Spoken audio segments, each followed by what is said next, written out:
que é eczema de contato? O eczema de contato é uma reação imunológica. Eu acrescento informações também técnicas, tá? Com informações para o público leigo, porque o YouTube é um espaço muito peculiar. Ele não é uma grande mídia, não é uma mídia de difusão aleatória, ou seja, é uma mídia bastante segmentada, e muita gente que busca o YouTube, ele busca também informações mais específicas. Então, eu sempre vou colocar informações assim também mais técnicas associadas a informações leigas, para que naturalmente as pessoas elas possam entender e melhorar o seu espectro de entendimento, né? A gente tem que entender que o aprendizado nunca é demais. Você acompanhar as mais diversas áreas e tentar aprofundar um pouco nas mais diversas áreas é muito importante até para a sua vida, né? Se na escola nós, ao invés de aprendêssemos todos os afluentes do Rio Amazonas, quantas capitanias hereditárias e seus presidentes, seus líderes das capitanias hereditárias existiam no Brasil, essas bobagens, né, que em nada, de certa forma, contribuem, né, talvez contribuam um pouco somente para o conhecimento geral, mas se nós aprendêssemos, ao invés disso, nós aprendêssemos coisas práticas para a nossa vida, né, como a prevenção de doenças infecto-parasitárias, ou seja, quanta gente poderia já saber que no início de um surto de gripe já poderia começar a utilizar máscaras, como acontece em países asiáticos, né? Quantas pessoas elas conseguem resolver problemas simples dentro de casa através da bricolagem, né? Bricolagem que é muito conhecida lá na Europa, nos Estados Unidos, né? Muitas pessoas conseguem resolver situações simples dentro de casa que não colocam em risco. Quantas pessoas conseguiriam então resolver situações assim do seu dia a dia, melhorando sua qualidade de vida, fazendo prevenção de doenças, fazendo prevenção de situações, até questões jurídicas, né? Se você conhecesse melhor as leis do seu país, e você certamente não seria tão enganado por políticos e por autoridades. Lembrando que a autoridade mais repressiva que existe, ou seja, as situações mais repressivas, o grupo populacional mais repressivo que existe, que mais matou pessoas no mundo, que mais foi genocida, não foi o grupo X ou Y da favela A e B, não foi, tá? Mas foi justamente o Estado. O Estado no mundo foi aquele que matou no mundo, não estou dizendo no Brasil, no mundo foi aquele que mais matou, que mais praticou genocídio no século XX. Foram centenas de milhões de pessoas mortas pela mão do Estado, e não pela mão da máfia, não pela mão dos bandidos, e não pela mão das milícias. Foi pela mão do Estado, ou seja, um presidente da República, um sistema ditatorial que chegou lá e, de certa forma, introduziu um estado de exceção, e nesse estado de exceção, morte a todos aqueles que eram contra ao status do estado de exceção. Então, por isso que a gente tem que abrir nossa mente, a gente tem que entender que a liberdade, ela parte da gente, ela parte individualmente de todos nós. A liberdade, ela não precisa ser imposta pelo judiciário, pelo legislativo, pelo executivo, desde que nós tenhamos justamente nós tenhamos a possibilidade de escolher nossos representantes. Então, a democracia, por pior que seja, sempre é o melhor governo. Por quê? Porque é um governo do povo. É um governo onde o poder ele emana do povo. Isso é muito importante. Então, para que esse governo, esse poder ele possa ser emanado do povo, o conhecimento ele é muito importante. Ele é extremamente fundamental na formação de um cidadão. E o conhecimento nas mais diversas áreas, sejam tecnológicas, seja a área de saúde, seja a área de humanas, né? Seja a área do direito, que aí nós incluímos a humanas. Todas essas áreas são importantes para que nós não sejamos enganados e tenhamos o nosso próprio senso crítico, o próprio senso de raciocínio.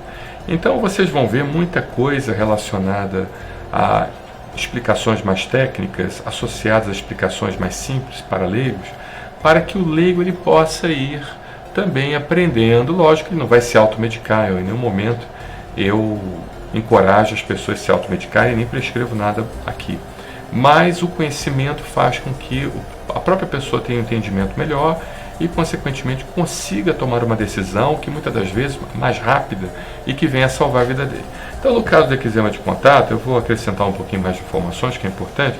O eczema de contato é uma reação de hipersensibilidade, uma reação alérgica de hipersensibilidade, ok? Que envolve imunidade celular.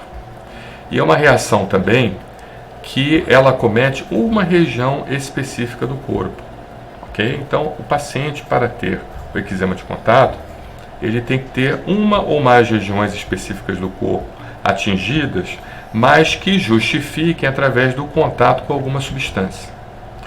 E, bem na verdade, esse contato com essa substância, que boa parte das vezes ela é considerada um apteno, faz com que, o que é um apteno? Um apteno é uma molécula, um apteno é uma coisa mínima, a nível molecular, que se junta a uma proteína do corpo, a chamada proteína carreadora, que pode ser uma albumina, uma globulina e assim por diante, e essa junção do apteno com a proteína, ela forma então um complexo imune. Esse complexo imune, por sua vez, estimula a produção de linfócitos da classe TH1. E esse linfócito TH1, então, a longo prazo, ou seja, quando eu digo longo prazo, dias após, não é uma reação imediata, que ela pode ser 24, 48 ou até 96 horas após, você pode ter uma reação local, né? E que muitas das vezes você não identifica aquela substância que está causando isso, porque como ela é tardia, você não consegue fazer a relação, e algumas vezes você consegue.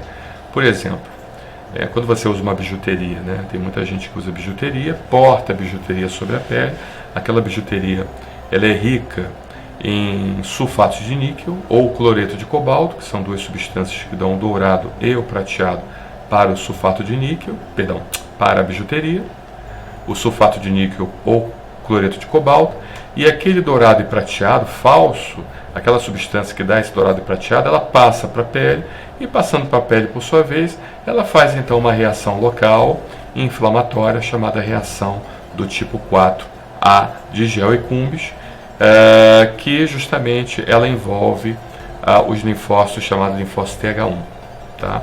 E esse linfócito TH1 então estimulam todo um processo inflamatório ali, com produção de várias citocinas pró-inflamatórias e causa então uma reação inflamatória local, tá? Então é muito comum em algumas mulheres, as mulheres que usam bijuteria, desenvolverem essa reação local, a reação do tipo 1, reação do tipo 4A de gel e cumbis, ok? É muito importante. Como é que a gente trata isso? A única forma realmente eficaz de você não ter mais esse problema é você identificar qual é a substância, você fazer o chamado teste de contato. O teste de contato, por sua vez, ele é feito na pele e você faz várias leituras, 24, 48 e 96 horas após, porque nas primeiras 24 horas, se der positivo, é porque certamente não é um processo alérgico, é um processo irritativo.